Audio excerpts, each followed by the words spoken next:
بسم الله الرحمن الرحيم.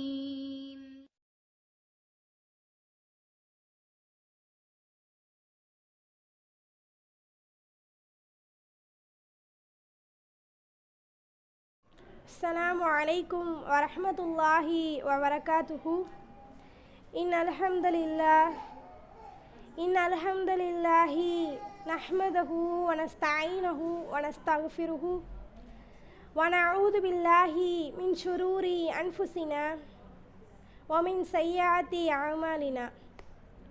من يهده الله فلا مضل له ومن يضلل فلا هادي له.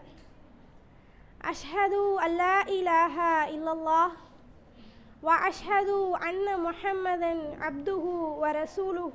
أما بعد. يا أيها الناس اتقوا ربكم الذي خلقكم من نفس واحدة وخلق منها زوجها وبث منهما رجالا كثيرا ونساء واتقوا الله الذي تساءلون به والأرحام إن الله كان عليكم رقيبا. வார்த்தைகளில் சிறந்த வார்த்தை அல்லாஹுடைய வார்த்தை என்றும், வழிகாட்டுதலில் சிறந்த வழிகாட்டி முஹம்மது நபி ஸல்லல்லாஹு அலைஹி வஸல்லம் அவர்களின் வழிகாட்டுதல் என்றும், மார்க்கத்தில் புதிதாக உருவாக்கப்படுபவை அனைத்தும் பிதாத், ஒவ்வொரு பிதாத்தும் வழிகேடு, ஒவ்வொரு வழிகேடும் நாளை நரகில் கொண்டு போய் சேர்க்கும் என்று முஹம்மது நபி ஸல்லல்லாஹு அலைஹி வஸல்லம் அவர்கள் ஒவ்வொரு உரையிலும் அச்சமூட்டி எச்சரித்ததை உங்கள் முன் நான் நினைவூட்டுகிறேன். குல்லு நஃப்ஸின் ஸாயிகத்துல் மௌத், ஒவ்வொரு ஆத்மாவும் மரணத்தை சுவைத்தே தீரும் என்பதை நம் வாழ்நாளில் ஆழமாக பதிய வைத்து நம் வாழ்க்கையை வாழ்வோமாக என்று கூறி எனது உரையை நான் ஆரம்பம் செய்கிறேன். உங்கள் முன் நான் பேச வந்துள்ள தலைப்பு உள்ளத்தை வெல்வோம். நேற்றைய தினத்தில் பார்த்தோம், முதல் வகையான மூன்று வகையான உள்ளத்தை பற்றி அல்லாஹ் சொல்லியிருக்கான்.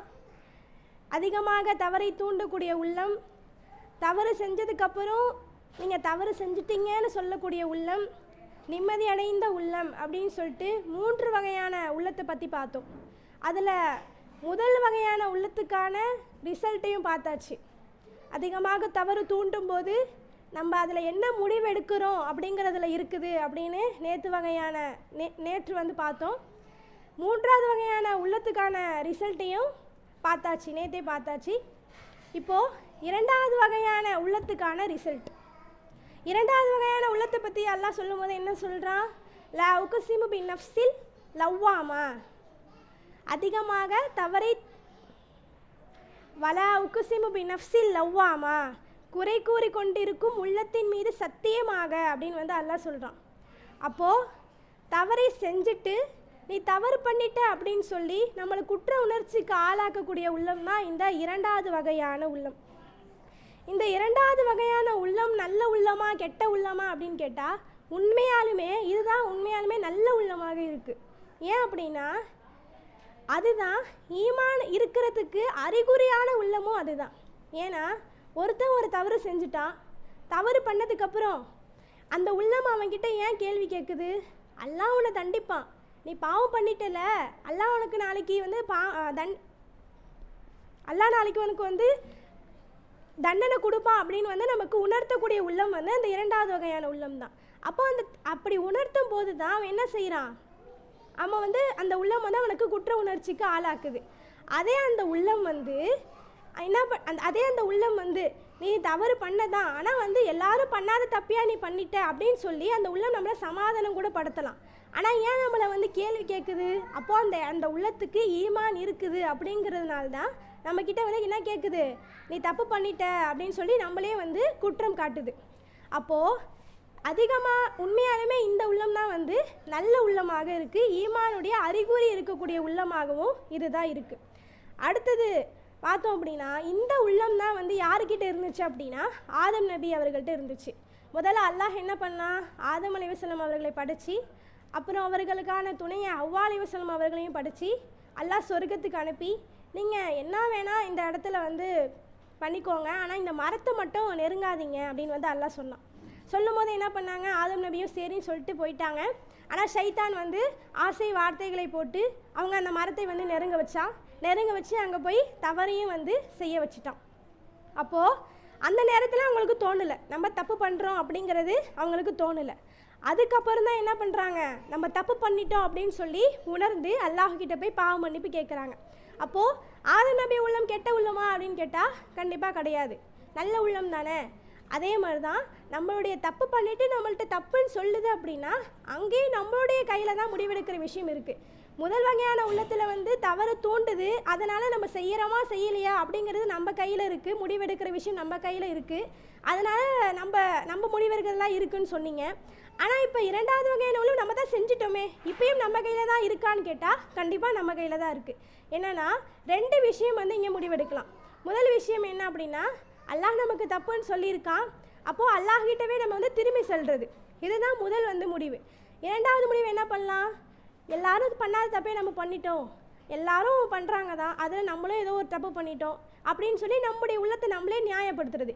இந்த 2ல் நம்ம எதை முடிவு எடுக்கிறோம் அப்படிங்கிறதுல தான் இருக்குது. அல்லாஹ்கிட்ட போய் அவங்க பாவம் மன்னிப்பு கேட்டு மீண்டுட்டாங்க அப்படின்னா அவங்க வென்றுட்டாங்க, அவங்களுடைய உள்ளத்தை வென்றுட்டாங்க. அப்படி இல்லை அவங்களே நியாயப்படுத்தி கொண்டாங்க அப்படின்னா அவங்களுடைய உள்ளத்தில் அவங்க வந்து தோல்வி அடைந்து விட்டாங்க. இன்னும் சொல்ல போனால் அல்லாஹ் வந்து இந்த உள்ளத்தின் மீது சத்தியமாகன்னு சொல்லலாம். பொதுவாக அல்லாஹ் எதன் மீதெல்லாம் சத்தியம் செய்வான், சூரியன் மீது, சந்திரன் மீது, காலத்தின் மீது, இப்படி எல்லா விஷயங்கள் மீதும் அல்லாஹ் வந்து சத்தியம் செய்வான். அப்படி செய்யும் போது எதற்காக செய்யலாம் சத்தியம், அதனுடைய முக்கியத்துவத்தை நம்ம அறிவதற்காக தான் வந்து அதன் மீதெல்லாம் சத்தியம் செய்கிறான். அப்போது இந்த உள்ளத்துடைய முக்கியத்துவத்தை அறிவதற்காக தான் அல்லாஹ் இந்த உள்ளத்தின் மீதும் வந்து சத்தியம் செய்கிறான். அப்போது இந்த இடத்துல நம்ம என்ன முடிவு எடுக்கிறோம் அப்படிங்கிறதுல தான் இருக்குது. அல்லாஹ்கிட்ட போய் பாவ மன்னிப்பு கேட்டு மீண்டுட்டோம் அப்படின்னா நம்முடைய உள்ளம் நல்ல உள்ளமாக மாறியது, நம்முடைய உள்ளத்தை வென்று விடலாம். சரி, இப்போ வந்து அல்லாஹ் சொன்னதாக நபி ஸல்லல்லாஹு அலைஹி வஸல்லம் அவங்க சொல்கிறாங்க. என்ன அப்படின்னா, ஒரு அடியான் ஒரு பாவம் செஞ்சுட்டு அவன் அந்த பாவம் செஞ்சுட்டு அல்லாஹ்கிட்ட வந்து யா அல்லாஹ் என்னுடைய பாவத்தை மன்னிச்சிரு அப்படின்னு வந்து கேட்குறான். கேட்டோடனே அல்லாஹ் என்ன தெரியுமா சொல்லுவான், என் அடியான் வந்து ஒரு பாவம் செஞ்சான், ஆனால் அவனுக்குன்னு ஒரு இறைவன் இருக்கிறான் அப்படின்னு சொல்லிட்டு அவன் என்கிட்ட மீண்டு வந்துட்டான். இன்னும் அவன் வந்து பாவங்கள் செஞ்சால் மன்னிப்பான்னு தெரியும், தண்டிப்பான்னு தெரியும் அப்படின்னு அவன் அறிஞ்சிக்கிட்டான், அதனால தான் இவன் என்கிட்ட மீண்டு வந்துட்டான் அப்படின்னு வந்து சொல்லுவான் அல்லாஹ். அதே தப்ப அதே அடியான் மீண்டும் செஞ்சான் அப்படின்னா திரும்பி அல்லாஹ் என்ன தெரியுமா சொல்லுவான், அவனுக்கு ஒரு இறைவன் இருக்கான்னு அவன் எண்ணிக்கொண்டான், அதனால அவன் என்கிட்டே திரும்பி வந்துட்டான். இன்னும் அவன் வந்து பாவங்களை மன்னிக்கவும் செய்வான், தண்டிக்கவும் செய்வான், அவன் என்ன பண்ணுறான், அவன் அறிஞ்சிக்கிட்டான், அதனால அவன் என்கிட்டே வந்துட்டான் அப்படின்னு திரும்பியும் சொல்லுவானா. அதே தப்பு அவன் மீண்டும் செஞ்சாலும் கூட, மீண்டும் செஞ்சுட்டு திரும்பியும் வந்து அல்லாஹ்வுடைய பாவங்களை மன்னிச்சிருன்னு கேட்டால் கூட அல்லாஹ் திரும்பியும் அதே தான் சொல்லுவானா, அவனுக்கு ஒன்று இறைவன் இருக்கிறான்னு சொல்லிட்டு அவன் வந்துட்டான், இன்னும் அவன் பாவங்களை மன்னிக்கவும் செய்வான், தண்டிக்கவும் செய்வான், அவன் அறிஞ்சிக்கிட்டான், அதனால் அவன் என்கிட்ட மீண்டு வந்துட்டான் அப்படின்னு சொல்லி அல்லாஹ் வந்து அந்த இடத்துல பெருமைப்படக்கூடியவர்களாக இருப்பானா. இதெல்லாம் சொல்லிட்டு சொல்லுவானா, நீ நாடியதை செஞ்சுக்க, உனக்கு என்ன தோணுமோ அதை செஞ்சுக்க, நான் வந்து உன்னுடைய பாவங்களை வந்து மன்னிச்சிடுறேன் அப்படின்னு வந்து சொல்லுவானா.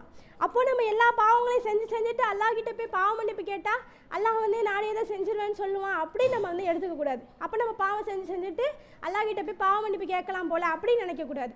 அல்லாஹ் அந்த இடத்துல அவனுடைய பெருந்தன்மையை காட்டுறான், நீ என்ன வேணால் செஞ்சுக்க, நான் உன்னுடைய பாவங்களை மன்னிக்கிறேன் அப்படின்னு வந்து சொல்கிறான். அதே வந்து இதில் இன்னொன்று என்ன அப்படின்னா, ஒரு இறை நம்பிக்கையாளன் செய்கிறதுக்கும் ஒரு பாவி செய்கிறதுக்கும் பாவம் வித்தியாசப்படும். என்னென்னா, ஒரு இறை நம்பிக்கையாளன் உதாரணம் சொல்லும் போது என்ன சொல்கிறாங்க அப்படின்னா, அவனுக்கு பின்னாடி ஒரு மலை இருந்து அது எப்போ வேணால் அவன் முன்னாடி விழுந்துருமோ அப்படிங்கிற பயத்திலேயே அவன் இருப்பானான். ஒரு பாவம் செஞ்சதுக்கப்புறம் அவனுக்கு பின்னாடி ஒரு மலை இருக்குது, அது எப்போ வேணால் அவன் முன்னாடி விழுந்துருமோ அப்படிங்கிற ஒரு பயத்திலே வந்து ஒரு இறை நம்பிக்கையாளன் வந்து இருப்பானான். அதே ஒரு பாவி அந்த பாவத்தை செஞ்சுட்டான் அப்படின்னா, மூக்குக்கு முன்னாடி ஒரு ஈ பறந்தால் எப்படி தட்டி விடுவோம், அந்த மாதிரி அவன் அசால்ட்டாக தட்டி விட்டுட்டு அவன் வந்து அவனுடைய அன்றாட வேலையை வந்து பார்க்கக்கூடியவனாக இருப்பானா. அப்போது நம்ம வந்து பாவம் செஞ்சதுக்கப்புறம் நம்முடைய உள்ளம் நீ தப்பு செஞ்சுட்டேன்னு சொல்லும்போது அதை நியாயப்படுத்தாமல் நம்ம என்ன பண்ணணும், அல்லாஹ்கிட்ட போய் பாவ மன்னிப்பு கேட்டு அதிலிருந்து மீளக்கூடியவர்களாக இருக்கணும். அடுத்தது பார்த்தோம் அப்படின்னா, அதனால தான் நபி ஸல்லல்லாஹு அலைஹி வஸல்லம் அவர்கள் சொல்கிறாங்க, வஹுஜிபத்தின் நாரி, நரகம் மூடப்பட்டுள்ளது, பிஷ்ரஹவாத்தி, மனோ இச்சைகளால் மூடப்பட்டுள்ளதுன்னு சொல்கிறாங்க. அப்போது மனசு சொல்கிற எல்லாத்தையும் நம்ம கேட்டுட்டோம் அப்படின்னா நம்ம என்ன பண்ண முடியாது, வெல்ல முடியாது. மனசு சொல்கிற எல்லாத்தையும் நம்ம கேட்கக்கூடாது. நல்லது சொன்னால் கேட்கணும், கெட்டதை சொல்லிச்சுன்னா இல்லை நம்ம உள்ளம் வேறு தப்பான ஒரு இது நினைவை கொடுத்தது, நம்ம அது பக்கம் போயிடக்கூடாது, நம்ம விலகிடணும் அப்படின்னு சொல்லிட்டு சுதாரித்து விலகி நம்முடைய உள்ளத்தோடு வெல்லக்கூடியவர்களாக இருக்கணும். அதனால தான் அல்லாஹ் தன் திருமறை குர்ஆன்ல சொல்கிறான், ஒனஃப்சின், உள்ளத்தின் மீது சத்தியமாக, ஒமா சவ்வாஹா, அதை வடிவமைத்தின் மீது சத்தியமாக, ஃபல்ஹமஹா, அதற்கு உணர்த்தினான், ஃபுஜூரஹா, அதனுடைய பாவத்தையும், தக்குவாஹா, அதனுடைய நன்மையும் அதற்கு உணர்த்தினான். அப்போது உள்ளத்தையுமே சத்தியம் பண்ணி என்ன சொல்கிறான், அதோடைய நன்மையும் அதோடைய பாவத்தையும் அதுக்கு நான் உணர்த்திட்டேன். அதுக்கு எது பாவம் எது நன்மைன்னு அந்த உள்ளத்துக்கு தெரியும் போது அல்லாஹ் அடுத்து என்ன சொல்கிறான் அப்படின்னா, கத் அஃப்லஹ, அவர் வெற்றி பெற்று விட்டார். யார் தெரியுமா வெற்றி பெற்று விட்டார்? மன் ஜக்காஹா, அதை தூய்மைப்படுத்தியவர் வெற்றி பெற்று விட்டார் அப்படின்னு சொல்கிறான். அப்போது நம்முடைய உள்ளத்துக்கு நன்மை எது தீமை எதுன்னு தெரியும். நம்முடைய உள்ளத்தை நம்ம தூய்மைப்படுத்தணும் அப்படின்னா, அதாவது நல்லதை மட்டும் செஞ்சு நம்ம தூய்மைப்படுத்தணும் அப்படின்னா தான் என்ன பண்ண முடியும், வெற்றி பெற முடியும். அதே அல்லாஹ் அடுத்தது என்ன சொல்கிறான்னா, வக்கது ஹாப, நஷ்டமடைந்து விட்டார், மண் தஸ்ஸாஹா, அதை மாசுபடுத்தியவர் நஷ்டமடைந்து விட்டார் அப்படின்னு சொல்கிறான். அப்போது நம்ம என்ன பண்ணணும், நம்முடைய உள்ளம் அதிகமாக தவறு தூண்டினாலும் கூட இல்லை தப்புன்னு விலகி இருந்தோம் அப்படின்னா நம்ம தூய்மைப்படுத்திட்டோம் அப்படின்னா நம்ம வெற்றி பெற்றுடலாம். அப்படி இல்லை அதன்படி நம்ம செஞ்சுட்டோம், அது சொல்கிறத நம்ம கேட்டுட்டோம் அப்படின்னா என்ன பண்ணிடுவோம், நஷ்டமடைஞ்சிருவோம் அப்படின்னு சொல்கிறான். அப்போது என்ன பண்ணணும், நம்முடைய உள்ளம் 3 வகையான உள்ளமாக இருக்கும். அதில் நம்முடைய உள்ளம் எந்த உள்ளமாக இருக்குது அப்படின்னு சொல்லி அறிந்து கொண்டு நம்ம அதை தெரிஞ்சு கொண்டு அதன்படி நம்முடைய உள்ளத்தை கட்டுப்படுத்தி உரையிலும் வெற்றி பெறும் நன்மக்களாக வல்ல ரஹ்மான் உங்களையும் என்னையும் ஆக்கி அருள் புரிவானாக. வாஹிர் தாவானா அல்ஹம்துலில்லாஹி ரபில் ஆலமீன். அஸ்ஸலாமு அலைக்கும் வரஹ்மத்துல்லாஹி வபரகாத்துஹு.